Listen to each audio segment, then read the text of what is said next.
በስመ አብ ወወልድ ወመንፈስ ቅዱስ አሃዱ አምላክ አሜን። የተወደዳችሁ የእግዚአብሔር ቤተሰቦች እንደምን ሰነበታችሁ? የእግዚአብሔር የአምላካችን ስም ለዘላለም የተባረከ ይሁን። ከዛሬ ጀምሮ ከኔ ጋር እንግዲህ የምንመማረው ስለ ወንጌል ዓላማና ስለ ወንጌል ተልእኮ፣ ስለ ወንጌል አገልግሎት እንዲሁም ስለ ደቀ መዝሙር ማንነትና ሕይወት ይሆናል። የትምህርቴን ርዕስ የወሰድኩት ሐዋርያው ቅዱስ ጳውሎስ ለሮሜ ክርስቲያኖች ከጻፈው መልእክት ከሮሜ ላይ ነው። በሮሜ መልእክት ላይ ሐዋርያው ቅዱስ ጳውሎስ እንደዚህ ብሏል። ወንድሞች ሆይ በሌሎች አሕዛብ ደግሞ እንደሆነ በእናንተም ፍሬ አገኝ ዘንድ ብዙ ጊዜ ወደ እናንተ ልመጣ እንዳሰብኩ እስካሁን ግን እንደተከለከልኩ ታውቁ ዘንድ እወዳለሁ። ለግሪክ ሰዎችና ላልተማሩም ለጥበበኞችና ለማያስተውሉም ዕዳ አለብኝ።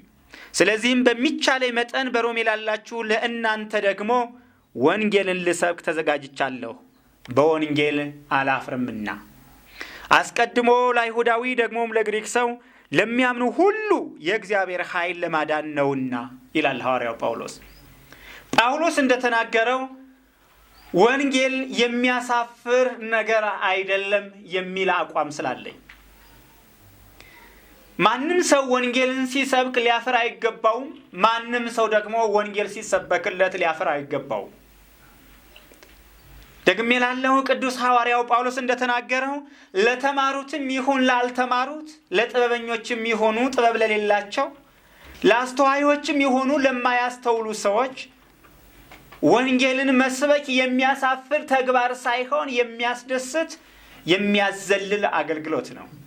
ብዙዎቹ በሀገራችንም ይሁን በዓለም ዙሪያ ወንጌልን መስበክ ሞኝነት፣ ወንጌልን መስበክ ጅልነት፣ ወንጌልን መስበክ ደግሞ ያልተማረ ሰው ተግባር አድርገው አይተውታል። ከእግዚአብሔር ቃል እንደምንመለከተው ግን ለተማሩትም ሰዎች ይሁን ላልተማሩ ሰዎች፣ ለጥበበኞችም ይሁን ለጥበብ ለሌላቸው ወንጌልን መስበክ ያለመማር ውጤት ሳይሆን የእግዚአብሔር የማዳን ስራ ነው። ስለዚህ ነው ሐዋርያው ቅዱስ ጳውሎስ በወንጌል አላፍርም ያለው።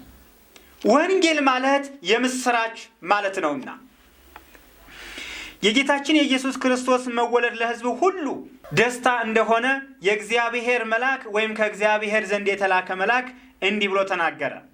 መልአኩም እንዲህ አላቸው፣ እነሆ ለሕዝቡ ሁሉ የሚሆን ታላቅ ደስታ የምስራች እነግራችኋለሁና አትፍሩ። ዛሬ በዳዊት ከተማ መድኃኒት እርሱም ክርስቶስ ጌታ የሆነ ተወልዶላችኋልና። መልአኩ የእግዚአብሔር መልአክ ለእረኞቹ በሰበከበት ወቅት ወይም ደግሞ ስለ ክርስቶስ መወለድ ስለ ኢየሱስ ክርስቶስ መወለድ ሲናገር ታላቅ ደስታ የምስራች እነግራችኋለሁ ነው ያለ። ስለ ክርስቶስ መወለድ ሲያወራ ስለ ኢየሱስ ክርስቶስ መወለድ ሲሰብክ የምስራች እነግራችኋለሁ ነው ያለ። ስለዚህ የምንሰብከው አገልግሎት መልካም የሆነ እውነት የሆነ የእግዚአብሔር ቃል የሆነ ደግሞም እርሱ ኢየሱስ ክርስቶስ ስለሆነ በወንጌል አላፍርም። ስለዚህ አንደኛው ምክንያቴ በወንጌል አላፍርም የሚለውን ርዕስ የወሰድኩበት አንደኛው ምክንያቴ ወንጌል ማለት የምስራች ማለት ስለሆነ ነው። ነቢዩ ኢሳይያስ ምዕራፍ 61 ቁጥር 1 ላይ እንደዚህ አለ፣ የጌታ የእግዚአብሔር መንፈስ በእኔ ላይ ነው፣ ለድሆች የምስራችን እሰብክ ዘንድ እግዚአብሔር ቀብቶኛልና፣ ልባቸው የተሰበረውን እጠግን ዘንድ፣ ለተማረኩትም ነፃነትን፣ ለታሰሩትም መፈታትን እናገር ዘንድ ልኮኛልና ይላል። ይህንን ትንቢት የተናገረው ነቢዩ ኢሳይያስ ቅድመ ልደተ ክርስቶስ 700 ዓመት ዓለም ላይ ሆኖ ስለ ኢየሱስ ክርስቶስ አገልግሎት ነው የተነበየው። ኢየሱስ ክርስቶስም ሉቃስ ወንጌል ምዕራፍ 4 ቁጥር 18 ላይ እንደምንመለከተው ይህንኑ ቃል ወስዶ የጌታ መንፈስ በእኔ ላይ ነው፣ ለድሆች ወንጌልን እሰብክ ዘንድ ይላል። ኢሳይያስ የምስራችን እሰብክ ዘንድ ብሎ ተናግሯል። ኢየሱስ ክርስቶስ ደግሞ ወንጌልን እሰብክ ዘንድ ብሎታል። የምስራች ማለት ወንጌል ማለት ነው። ሉቃስ ወንጌል ምዕራፍ 4 ቁጥር 18፣ ትንቢተ ኢሳይያስ ምዕራፍ 61 ቁጥር 1 ላይ መመልከት ይቻላል። ስለዚህ እኔ ወንጌልን ስሰብክ ለሰዎች የሆነ መልካም ዜና፣ መልካም ነገር፣ ጥሩ ነገር ስለሆነ በወንጌል አላፍርም። በወንጌል አላፍርም። ምክንያቱም ሰዎች የሚሞቱበትን፣ ሰዎች የሚታመሙበትን፣ ሰዎች እርስ በእርስ የሚጣሉበትን አይደለም የምሰብከው። ሰዎች አንድ የሚሆኑበትን፣ ከእግዚአብሔር ጋር የሚታረቁበትን፣ ከእግዚአብሔር ጋር ህብረት የሚያደርጉበትን ወይም ወደ እግዚአብሔር የሚቀርቡበትን መልካሙን ዜና ወንጌልን ስለምሰብክ፣ መልካሙን የምስራች ወንጌልን ስለምሰብክ በወንጌል አላፍርም። ወንጌል ማለት የምስራች ማለት ነውና። ሉቃስ ወንጌል ምዕራፍ 8 ቁጥር 1 ላይ እንደዚህ ይላል፣ ከዚህም በኋላ እየሰበከና ስለ እግዚአብሔር መንግስትም የምስራች እየተናገረ፣ ስለ እግዚአብሔር መንግስትን የምስራች እየተናገረ በከተማይቱ በየመንደሩ ያልፍ ነበር ይላል። እዚህም ክፍል ላይ የምንመለከተው የጌታችን የኢየሱስ ክርስቶስ መልእክት፣ የጌታችን የኢየሱስ ክርስቶስ አገልግሎት የምስራች ተብሏል። እንግዲህ የጌታችን የኢየሱስ ክርስቶስ አገልግሎት ምንድነው ከተባለ ወንጌል ነው። ወንጌል ምንድነው ከተባለ የምስራች ነው። የምስራች ማለት ምንድነው ከተባለ ደግሞ ለሰው ሁሉ የሚሆን ደስታ፣ መልካም ነገር ማለት ነው። ቅዱስ ሐዋርያው ጳውሎስም ለኤፌሶን ክርስቲያኖች በጻፈው መልእክት ላይ ወይም ለኤፌሶን ቤተክርስቲያን በጻፈው መልእክት ላይ እንደዚህ ይላል፣ ጥልንም በመስቀሉ ገድሎ በእርሱ ሁለታቸውን በአንድ አካል ከእግዚአብሔር ጋር ያስታርቅ ዘንድ ነው። መጥቶም ርቃችሁ ለነበራችሁ ለእናንተን ሰላምን፣ ቀርበውም ለነበሩትን ሰላምን የምስራች ብሎ ሰበከ ይላል። እንግዲህ ስለማን ነው ሐዋርያው ቅዱስ ጳውሎስ እዚህ ክፍል ላይ የተናገረው? ስለ ኢየሱስ ክርስቶስ ነው። የኢየሱስ ክርስቶስ አገልግሎት ሰላም ነው። ሰላም ደግሞ በምን የተገለጸው? የምስራች በማለት ነው የሚለው። ስለዚህ የምስራች ማለት ሰላም ማለት ስለሆነ በወንጌል አላፍርም። ሮሜ ምዕራፍ 10 ቁጥር 16 ላይ እንደዚህ ይላል፣ መልካሙን የምስራች የሚያወሩ እግሮቻቸው እንዴት ያመሩ ናቸው ተብሎ እንደተጻፈ ካልተላኩ እንዴት ይሰብካሉ? ነገር ግን ሁሉ ለምስራቹ ቃል አልታዘዙም ይላል። እዚህ ክፍል ላይ የምንመለከተው ምንድነው? መልካሙን የምስራች የሚያወሩ እግሮቻቸው እንዴት ያማሩ ናቸው። ሁላችሁም አጽንኦት ሰጥታችሁ አዳምጡኝ። ወንጌል መልካም የምስራች ስለሆነ ወንጌልን የሚሰብኩ ሰዎች እግሮቻቸው የተባረኩ ናቸው ነው የተባለው።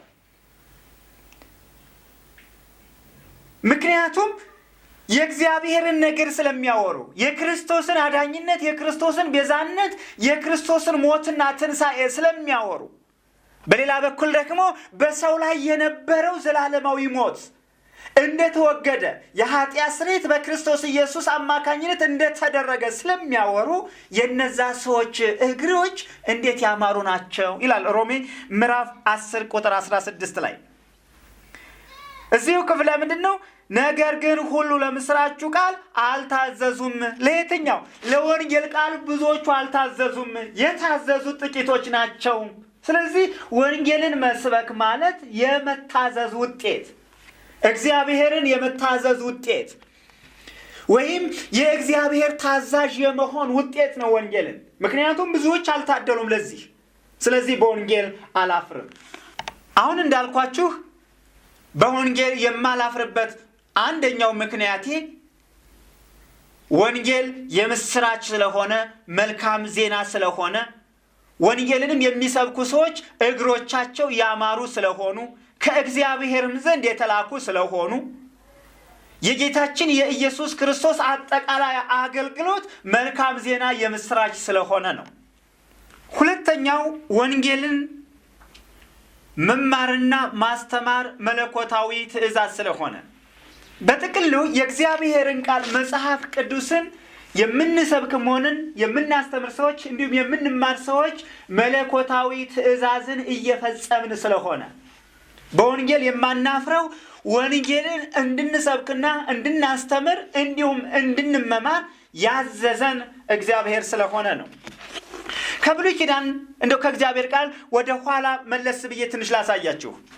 ዘዳግም ምዕራፍ 6 ከቁጥር 5 እስከ 9 እንደዚህ ይላል። አንተም አምላክህን እግዚአብሔር በፍጹም ልብህ፣ በፍጹም ነፍስህ፣ በፍጹም ኃይልህ ውደድ።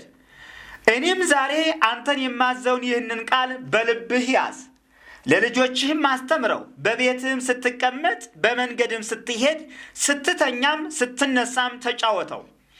በእጅህም ምልክት አድርገህ እሰረው፣ በዓይኖችህም መካከል እንደ ክታብ ይሁኑልህ፣ በቤትህም መቃኖች በደጆችህም በሮች ላይ ጻፈው ይላል።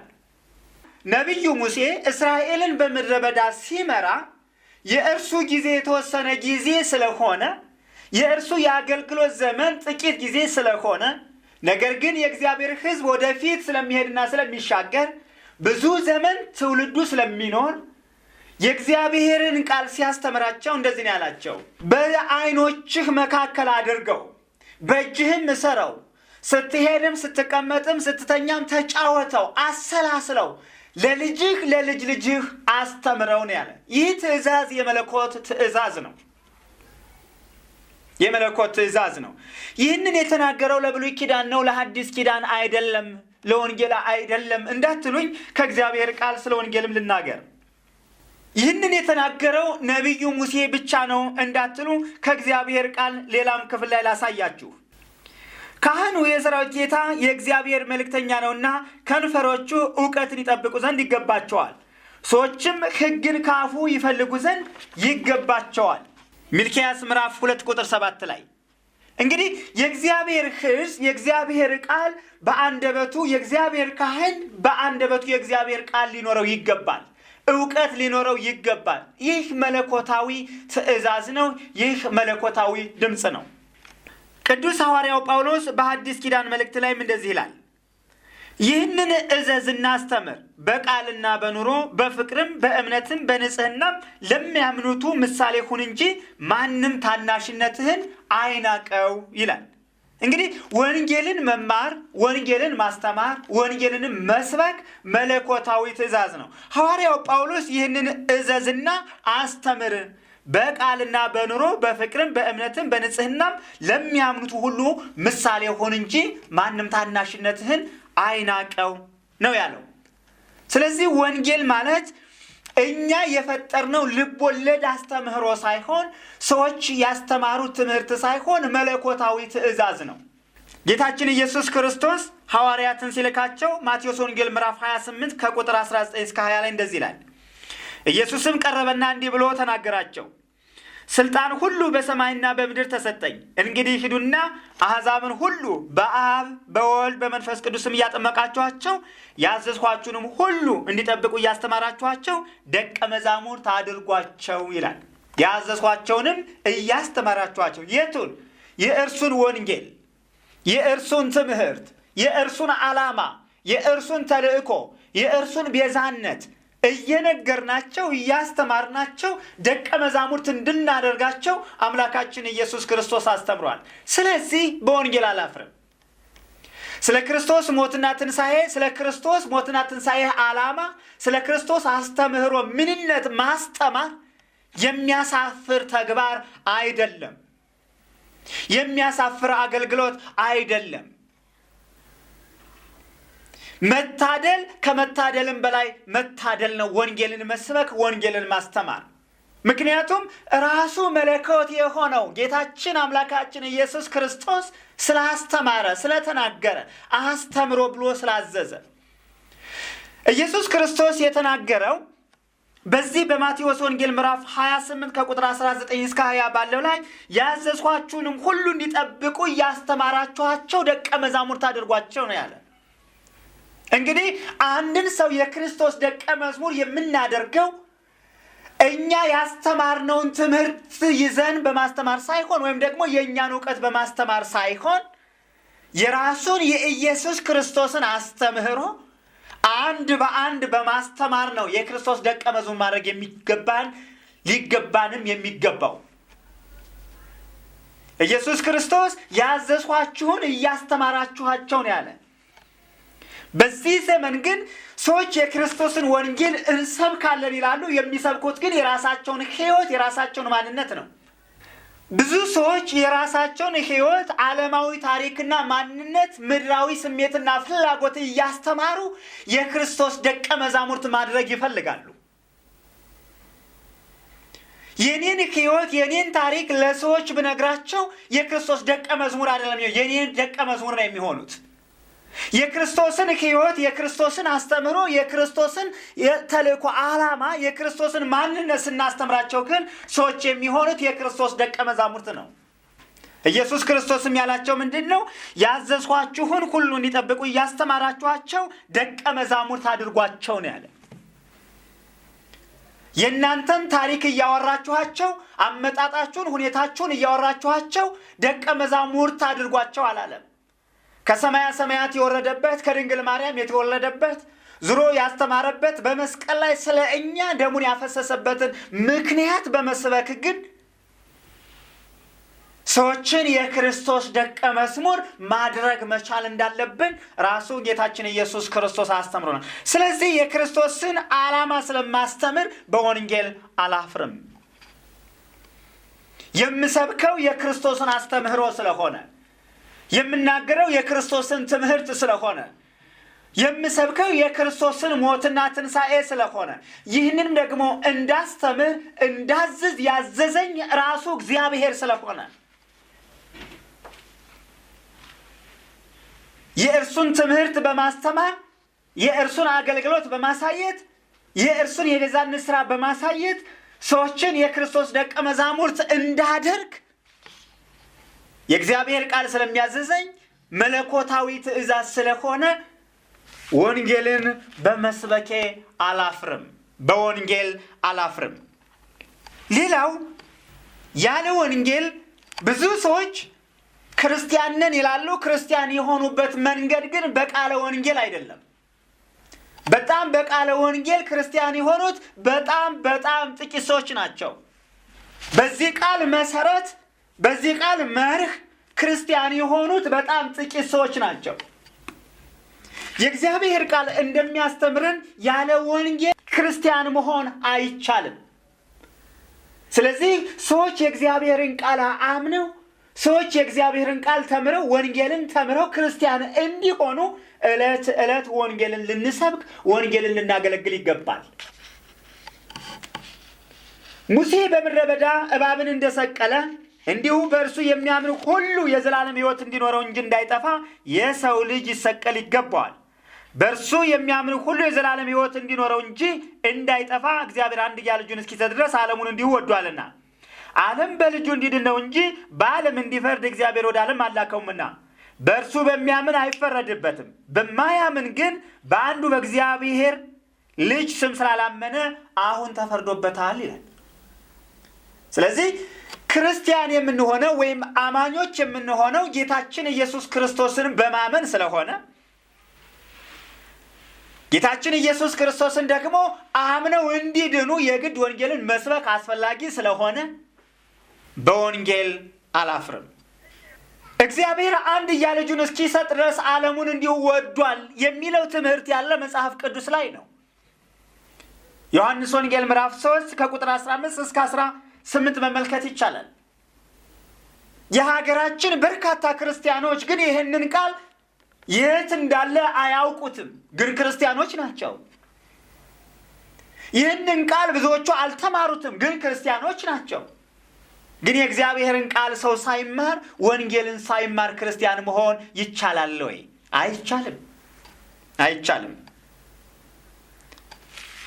ሮሜ ምዕራፍ 10 ላይ የእግዚአብሔር ቃል እንደዚህ ይላል፣ ኢየሱስ ጌታ እንደሆነ በአፍህ ብትመሰክር እግዚአብሔርም ከሙታን እንዳስነሳው በልብህ ብታምን ትድናለህና። ሰው በልቡ አምኖ ይጸድቃልና በአፉም መስክሮ ይድናልና። መጽሐፍም በእርሱ የሚያምን ሁሉ አያፍርም ይላልና። በአይሁዳዊና በግሪክ ሰው መካከል ልዩነት የለምና አንዱ ጌታ የሁሉ ጌታ ነውና ለሚጠሩትም ሁሉ ባለጠጋ ነው። የጌታን ስም የሚጠራው ሁሉ ይድናልና። እንግዲህ ያላመኑበትን እንዴት አድርገው ይጠሩታል? ባልሰሙትስ እንዴት ያምናሉ? ያለ ሰባኪስ እንዴት ይሰማሉ? ይላል እግዚአብሔር ቃል። በዚህ ክፍል ላይ እንደምንመለከተው በርካታ ክርስቲያኖች በዚህ ቃል እንመዝናቸው ብለን ብንል ክርስቲያን የሆኑት ስለ ክርስትና አስተምሮ ሰምተው አይደለም፣ ስለ ወንጌል ሰምተው አይደለም።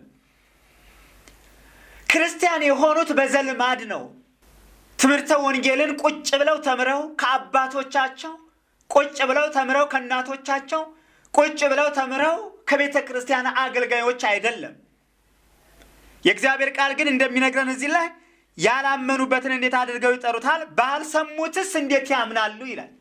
ስለዚህ ወንጌልን የምሰብከውና የማስተምረው ወይም ደግሞ ዕለት ዕለት ወንጌልን መስበክና ማስተማር ያለብን ሰዎች በቃለ ወንጌል ወደ ክርስቶስ እንዲመጡ ሰምተው ከእኛ አንደበት ሰምተው ተምረው ክርስቶስን እንዲያምኑና ክርስቶስን እንዲከተሉ ነው። ምክንያቱም ያለ ሰባኪ ማመን ስለማይቻል፣ ባልሰሙትና ባላመኑት ነገር ደግሞ የጌታን ስም መጥራት ስለማይቻል፣ ሰው ያለ እግዚአብሔር ቃል ወይም ያለ ወንጌል ክርስቲያን መሆን ቢቻል ኑሮ ወንጌልን መስበክ ጥቅም የለውም። ምክንያቱም ሰው ሁሉ ክርስቲያን ስለሚሆን ያለ ወንጌል፣ ግን ያለ ወንጌል ቃል ክርስቲያን መሆን አማኝ መሆን አይቻልም። የክርስቶስን ጌትነት ለማውራት፣ የክርስቶስን አዳኝነት ለማውራት፣ የክርስቶስን ቤዛነት ለማውራት፣ በክርስቶስም ለማመን ከእግዚአብሔር በሆነ ቃል ሰዎች ትምህርትን ሊያገኙ እንደ እግዚአብሔር ቃል በሆነ መንገድ የእግዚአብሔርን ቃል ሊማሩ ይገባል። ለዚህም እንግዲያስ እምነት ከመስማት ነው፣ መስማትም በእግዚአብሔር ቃል ነው ይላል። እምነት ከመስማት ነው፣ መስማትም ደግሞ በእግዚአብሔር ቃል ነው የሚል የእግዚአብሔር ቃል ሮሜ ምዕራፍ 10 ቁጥር 17 ላይ እንግዲህ ብዙዎቹ በክርስቶስ እንዲያምኑ ወይም አምነው ክርስቲያን እንዲሆኑ የእግዚአብሔርን ቃል ወንጌልን እሰብካለሁ። ስለዚህ በወንጌል አላፍርም። ዓላማዬ ሰዎች በክርስቶስ እንዲያምኑ፣ የእግዚአብሔርን ቃል እንዲከተሉ፣ እንደ እግዚአብሔር ቃል ሕይወታቸው ኑሯቸው እንዲሆን ስለሆነ እማስተምረው በወንጌል ቃል አላፍርም። ሮሜ ምዕራፍ 10 ከ4 እስከ 14 ያለውን ቃል ላንብላችሁ። የሚያምኑ ሁሉ ይጸድቁ ዘንድ ክርስቶስ የሕግ ፍጻሜ ነውና ሙሴ ከሕግ የሆነውን ጽድቅ የሚያደርገው ሰው በእርሱ በሕይወት እንዲኖር ጽፏልና። ከእምነት የሆነው ጽድቅ ግን እንዲህ ይላል፣ በልብህ ማን ወደ ሰማይ ይወጣል አትበል፣ ይህ ክርስቶስን ለማውረድ ነው። ወይም በልብህ ወደ ጥልቁ ማን ይወርዳል አትበል፣ ይህ ክርስቶስን ከሙታን ለማውጣት ነው። ነገር ግን ምን ይላል? በአፍህ በልብህ ሆኖ ቃሉ ቀርቦልሃል። ይህም የምንሰብከው የእምነት ቃል ነው። ኢየሱስ ጌታ እንደሆነ በአፍህ ብትመሰክር፣ እግዚአብሔርም ከሙታን እንዳስነሳው በልብህ ብታምን ትድናለህና ይላል። ሰው በልቡ አምኖ ይጸድቃልና በአፉም መስክሮ ይድናልና መጽሐፉም በእርሱ የሚያምን ሁሉ አያፍርም ይላልና ይላል። እንግዲህ ሰዎች በክርስቶስ እንዲያምኑ ወንጌልን መስበክ፣ ወንጌልን ማስተማር አለብን ማለት ነው። ያለ ወንጌል ክርስቲያን መሆን አይቻልም። በየት መንገድ ታልፎ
አዳነን ጌታ